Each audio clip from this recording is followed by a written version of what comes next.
તો 76માં પ્રજાસત્તાક દિવસની ઉજવણી કરવામાં આવી છે। ગાંધીનગરમાં જિલ્લા કક્ષાની પ્રજાસત્તાક દિનની ઉજવણી કરવામાં આવી, જેમાં રામકથા મેદાનમાં ધ્વજવંદન કાર્યક્રમ યોજાશે। રાજ્યના ગૃહમંત્રી હર્ષ સંઘવીએ ધ્વજવંદન કર્યું। જિલ્લા તંત્ર દ્વારા કાર્યક્રમનું આયોજન કરવામાં આવ્યું છે, જેમાં પોલીસ પરેડ અને સાંસ્કૃતિક ઝાંખીનું પ્રદર્શન થશે। ગાંધીનગરમાં જિલ્લા કક્ષાની પ્રજાસત્તાક દિનની ઉજવણી કરવામાં આવી છે। રામકથા મેદાનમાં ધ્વજવંદન કાર્યક્રમનું આયોજન કરવામાં આવ્યું, જેમાં રાજ્યના ગૃહમંત્રી હર્ષ સંઘવીએ ધ્વજવંદન કર્યું। ઉલ્લેખ કર્યો છે તે સૌથી મહત્વપૂર્ણ છે। આ બંધારણ જ છે કે જેના કારણે એક સામાન્ય આદિવાસી પરિવારની દીકરી રાષ્ટ્રપતિ જેવા દેશના સર્વોચ્ચ સ્થાને બેસી શકે। એક ગરીબ પરિવારમાં જન્મ લેનાર વ્યક્તિને જેને રાત દિવસ મહેનત કરી નવા વિચારો સાથે શક્તિથી દેશભરમાં કામ કર્યું, એવા પ્રધાનમંત્રી તરીકે દેશની સેવા કરવાનો અવસર મળે। બંધારણના કારણે જ આજે દેશમાં કરોડો દેશવાસીઓ ઉમ્મીદપૂર્વક સામર્થ્ય અને ગરિમાપૂર્ણ જીવન મળી રહ્યું છે। આપણા બંધારણમાં શ્રી રામચંદ્રજીના રાજ્ય અભિષેકનું ચિત્ર છે। તે દર્શાવે છે કે ભારતમાં રાજ્યનો કોઈ આદર્શ હોય તો તે રામ રાજ્ય છે। દેશના પ્રધાનમંત્રી આદરણીય શ્રી નરેન્દ્રભાઈ મોદીને દેશના તમામ વર્ગોની ઉન્નતિ લાવવા બદલ, આવું સરસ રામ રાજ્ય લાવવા બદલ દેશના સૌ નાગરિકો, રાજ્યના સૌ નાગરિકો વતી લાખ લાખ અભિનંદન આપું છું। પ્રધાનમંત્રી શ્રી નરેન્દ્રભાઈ મોદીના દૂરંદેશી અને પ્રભાવશાળી નેતૃત્વ હેઠળ દેશની જનતાએ 2024ની લોકસભા ચૂંટણીમાં ભાજપ અને એનડીએને જંગી વિજય અપાવીને એક એવો ઇતિહાસ રચ્યો જે ઇતિહાસ ક્યારેક જ શક્ય બને છે। લોકોના અપાર આશીર્વાદ, વિકસિત ભારતના સંકલ્પ માટે જાહેર સમર્થન અને અથાગ પ્રયાસો દ્વારા જીતવામાં આવેલા લોકોના વિશ્વાસના પરિણામ છે કે ભાજપ અને એનડીએની દેશભરના લોકોને દિલ જીતવામાં સફળતા મળી। રાજનીતિ, સુશાસન અને વિકાસની જીત નથી, માત્ર આ પરફોર્મન્સની જીત છે। પરંતુ સતત ત્રીજી વખત ભારતને એક મહાન દેશ તરીકે નવી ઊંચાઈઓ લઈ જવા માટેનો આ ખૂબ મોટો જનાદેશ છે।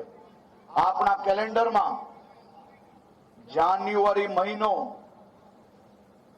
એ કદાચ કેલેન્ડરનો નવો વર્ષ હોઈ શકે। ભારતના તમામ નાગરિકો માટે આ મહિનો એક ખૂબ મહત્વનો મહિનો છે।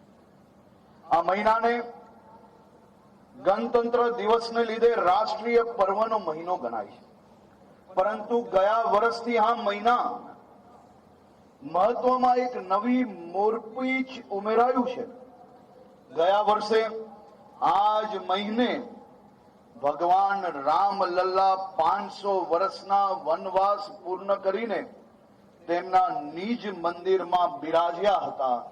અયોધ્યા નવા યુગની શરૂઆત થઈ હતી। આપણે સૌને રામલલ્લાના પહેલા પટોત્સવની ખૂબ ખૂબ શુભકામનાઓ પાઠવું છું। કલમ 370 દૂર થયા પછી જમ્મુ કાશ્મીર વિકાસની નવી ગાથા લખી રહ્યું છે। પહેલાના મુશ્કેલ દિવસો પાછળ છોડીને આપનું કાશ્મીર હવે પૃથ્વી પર સ્વર્ગ તરીકે ઓળખ પાછું મેળવી રહ્યું છે।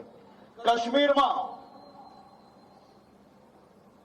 પહેલાના દિવસો આપણે સૌને યાદ છે। હું કાલના દ્રશ્ય જોઈ રહ્યો હતો, જે લાલ ચોક પર પહેલા પાકિસ્તાનના તિરંગો લહેરાતા અનેક વાર દ્રશ્યો આપણે જોયા છે।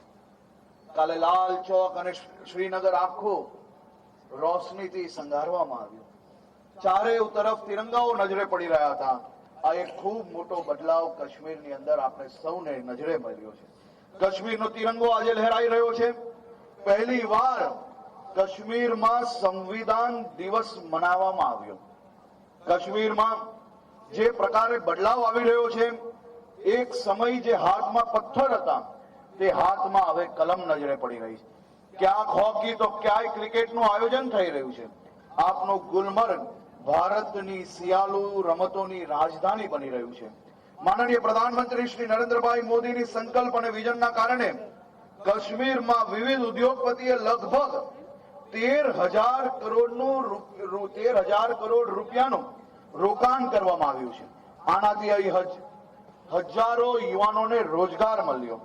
જમ્મુ કાશ્મીર બેંક પણ હવે ઘણી સારી રીતે કામ કરવાનું શરૂ કરી દીધું છે. છેલ્લા 4 વર્ષમાં જમ્મુ અને કાશ્મીરના બેંકનો વ્યવસાય 1,60,000 કરોડ રૂપિયાથી વધીને 2,30,000 કરોડ રૂપિયા સુધી પહોંચ્યો. આ કાશ્મીરના દિવસો બદલાયા. કાશ્મીરની જે આખી ચિત્ર હતું એ ચિત્ર બદલવામાં જે પ્રકારે આપણે સફળતા મળી છે, આ ખૂબ મોટો વિષય છે. દેશમાં લોકપ્રિય પ્રધાનમંત્રી આદરણીય શ્રી નરેન્દ્રભાઈ મોદીના માર્ગદર્શનમાં દેશના કરોડો નાગરિકોના વિશ્વાસ અને સહકારથી આ દેશ બદલાઈ રહ્યું છે. અનેક વિષયોમાં આપણે લોકોએ ખૂબ મોટી ઉપલબ્ધિઓ કરી છે. આદરણીય મોદી સાહેબના માર્ગદર્શનમાં સરકાર દ્વારા જે અથાગ મહેનત કરવામાં આવી, આજે ખૂબ મોટો બદલાવ આવ્યો. 25 કરોડ લોકો ગરીબીમાંથી બહાર આવ્યા. 10 વર્ષમાં 10 કરોડ મહિલાઓ સિલિન્ડર આપી ધુમાડામાંથી મુક્તિ અપાવવામાં આવી. પ્રધાનમંત્રી કિસાન સન્માન નિધિ યોજના દ્વારા 56.61 લાખ ખેડૂતોના ખાતામાં 6,374 કરોડની રકમ સીધી જમા કરાવવામાં આવી. 75 વર્ષ સુધી માત્ર 3 કરોડ ઘરોમાં નલથી જલ મળતા હતા. છેલ્લા 6 વર્ષમાં 12 કરોડ ઘરોમાં નલથી જલ પહોંચાડવામાં આપણે ખૂબ મોટી સફળતા પ્રાપ્ત થઈ. 70 વર્ષથી વધુ ઉંમરના નાગરિકોને મફતમાં સ્વાસ્થ્ય સુવિધાઓ આપવામાં આવી. 13,800 કરતા પણ વધુ જન ઔષધિ કેન્દ્રો ખોલીને સામાન્ય મધ્યમ વર્ગના નાગરિકોને મદદ પહોંચાડવામાં આવી. મિશન ઇન્દ્રધનુષથી લગભગ 100% ટીકાકરણ કરવામાં આવ્યું. ડિજિટલ પેમેન્ટમાં એક નવી ક્રાંતિ પ્રાપ્ત થઈ.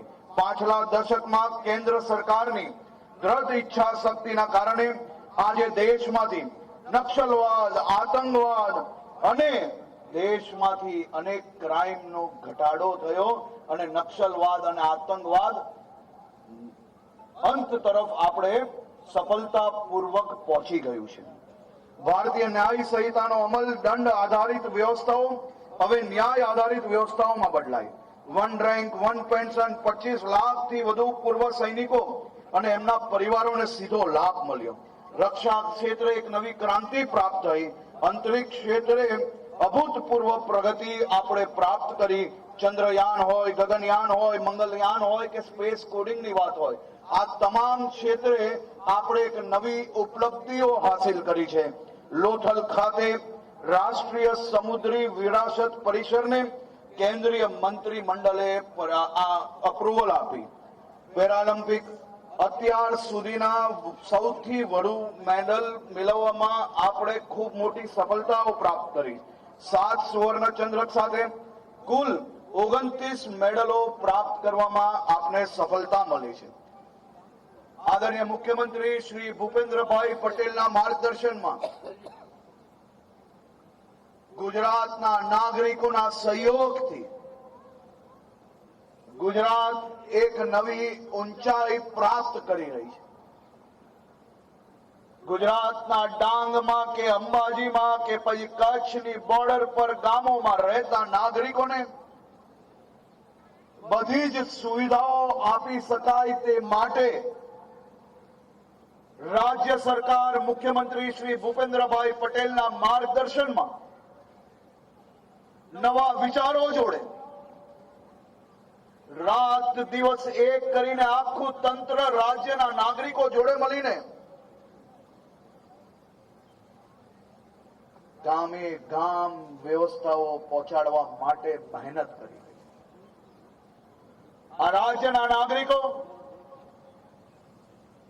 ખૂબ સૌભાગ્યવાન છે કે આપણે સૌને રાજ્યના મુખ્યમંત્રી તરીકે એક એવા વ્યક્તિત્વનું સુકાન મળ્યું જેમને કોઈ બી રાગ દેશ વગર રાજ્યના બધા જ વર્ગના માનવીઓને વધુમાં વધુ સુવિધાઓ, વધુમાં વધુ મદદ પહોંચાડવા માટે કામગીરી હાથમાં લીધી. હું રાજ્યના સૌ નાગરિકોને અભિનંદન આપું છું કે આ વર્ષે આપણા રાજ્યએ દેશમાં વિકાસની ગતિ હોય કે પછી સુરક્ષાની દ્રષ્ટિ હોય કે પછી સૌથી વધુ રોજગારી આપવાનો વિષય હોય, આપણે તમામ વિષયોમાં દેશમાં નંબર 1 હાસિલ કર્યું છે. તમારા સૌના આ અથાગ મહેનત, તમારા સૌનો સહયોગ અને વિશ્વાસના કારણે આજે આપણે નંબર 1 બન્યા છે. રાજ્યના મુખ્યમંત્રીશ્રીએ રાજ્યમાં 9 નગરપાલિકાઓને મહાનગરપાલિકાનો દરજ્જો આપીને આ નગરપાલિકાઓને વિકાસની ગતિમાં વધુ તેજી મળે તે માટે મહાનગરપાલિકાનો દરજ્જો આપીને લાખો લોકો માટે ખૂબ જ ઉપયોગી નિર્ણય લીધો છે. તે બદલ હું એમને ખૂબ ખૂબ અભિનંદન અને આભાર માનું છું. સરકાર આપના દ્વારના માધ્યમથી રાજ્યના લાખો લોકોને એમની અરજી સ્થળ પર જ નિકાલ થાય, વિવિધ કામોના ત્યાં જ એમને લાભ મળે તે માટે આ મહત્વનો કાર્યક્રમ થકી રાજ્યના લાખો લોકોને મદદ પહોંચાડી છે. સરકાર શ્રી દ્વારા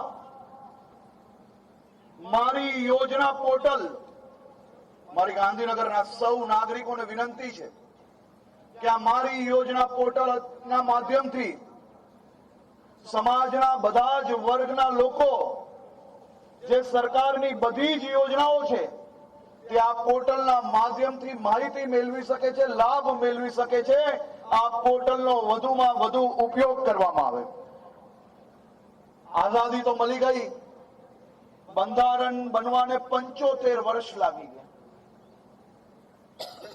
દેશના લાખો લોકો આઝાદીના સમયથી એક સપનું જોયું કે આઝાદી તો મળી ગઈ છે, હવે હું મારા પરિવારને આ ઝૂંપડામાંથી પાકા મકાન સુધી જરૂરથી લઈ જઈ શકીશ. હું મારા પરિવાર જોડે પાકા મકાનમાં રહીને એમના પરિવારનું ક્યાંક ને ક્યાંક સપનું પૂરું કરી શકીશ. પરંતુ આઝાદીના વર્ષો વર્ષ વીતી ગયા. આ દેશના ગરીબો માટે ક્યારેય પાકા મકાન બનાવવાનો કોઈને વિચાર ન આવ્યો. આઝાદીના વર્ષો વર્ષ પછી દેશને એક એવા પ્રધાનમંત્રી પ્રાપ્ત થયા જેમને પ્રધાનમંત્રી પદના શપથ લેતા જ અમુક જ સમયમાં દેશના ગરીબો માટે સૌથી મોટો નિર્ણય લેવામાં આવ્યો. પ્રધાનમંત્રી આવાસ યોજના. અને પ્રધાનમંત્રી આવાસ યોજના થકી દેશના કરોડો લોકો જે કાચી છત નીચે રહેતા હતા, ઝૂંપડામાં રહેતા હતા, એવા લોકોને પાકી છત નસીબે મળી. પ્રધાનમંત્રી શ્રી નરેન્દ્રભાઈ મોદીનો મારા રાજ્યના નાગરિકો વતી ખૂબ ખૂબ આભાર માંગુ છું. પ્રાકૃતિક કૃષિમાં બી ગુજરાતે ખૂબ મોટી ઉપલબ્ધિઓ હાંસિલ કરી છે. કિસાન સૂર્યોદય યોજના થકી કિસાનોને રાત્રે આરામ કરી શકે તે માટે કિસાન સૂર્યોદય યોજના હેઠળ રાજ્યના 12,713 એટલે કે 74% ગામડાઓમાં ખેડૂતોને દિવસે વીજળી પ્રદાન કરવામાં આવી છે. ડિજિટલ હેલ્થ કાર્ડના માધ્યમથી 1.15 કરોડ જેટલા વિદ્યાર્થીઓની આરોગ્ય તપાસ બાદ ડિજિટલ હેલ્થ કાર્ડ ઉપલબ્ધ કરાવનાર ગુજરાત દેશમાં એકમાત્ર રાજ્ય છે. 108 એમ્બ્યુલન્સ, 800 જેટલી 108 એમ્બ્યુલન્સ કાર્યરત કરીને નવી 38 આઈસીયુ ઓન વ્હીલ્સ એમ્બ્યુલન્સ કાર્યરત થતા હવે દેશ રાજ્યભરમાં 838 જેટલી એમ્બ્યુલન્સ નાગરિકોની આરોગ્યલક્ષી સેવામાં કાર્યરત છે. નમો સરસ્વતી વિજ્ઞાન સાધના યોજના આ એક ખૂબ મહત્વપૂર્ણ યોજના છે. આ યોજના થકી યુવાનો વિજ્ઞાન ક્ષેત્રે કારકિર્દી અપનાવે તે માટે અમલી બનાવવામાં આવેલી નમો સરસ્વતી વિજ્ઞાન સાધના યોજના અંતર્ગત 2.5 લાખથી વધુ વિદ્યાર્થીઓને રૂપિયા 28 કરોડથી વધુની સહાય રાજ્યમાં આપવામાં આવી. ઉચ્ચ શિક્ષણ માટે છેલ્લા 3 વર્ષમાં 1,99,473 તેજસ્વી અને જરૂરિયાતમંદ વિદ્યાર્થીઓને સહાય આપવામાં આવી. ગરીબ કલ્યાણ મેળાની 14મી શૃંખલામાં 1,734,00,000